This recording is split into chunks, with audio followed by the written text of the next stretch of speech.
আসসালামু আলাইকুম এভরিওয়ান। আজকে আমি আপনাদের সাথে শেয়ার করব খুবই কম সময়ে ডিমের পোয়া পিঠা। একেবারে সহজ রেসিপি, তাছাড়া পিঠাগুলো অনেকক্ষণ পর্যন্ত নরম থাকবে।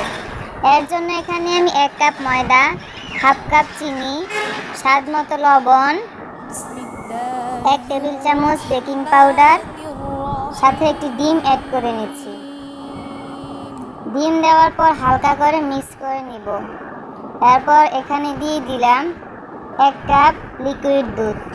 একটু একটু করে দিব, পুরোটা একসাথে দিব না। দিয়ে ভালোভাবে মিক্স করে নিই। কিছু বাদাম আর কিশমিশ মিক্স করে নিলাম। এই তো আমার ডোটা রেডি। একটি কড়াইতে পরিমাণ মতো তেল দিয়ে তেলটাকে ভালোভাবে গরম করে নেব। তেল গরম হয়ে এলে এভাবে পিঠাগুলো তেলের মধ্যে দিয়ে দেব। পিঠাগুলো ভাজতে বেশিক্ষণ সময় লাগবে না, কয়েক সেকেন্ডের মধ্যে পিঠাগুলো ভাজা হয়ে যাবে। এতে ভালোভাবে পিঠাগুলো আমি ভেজে নেব।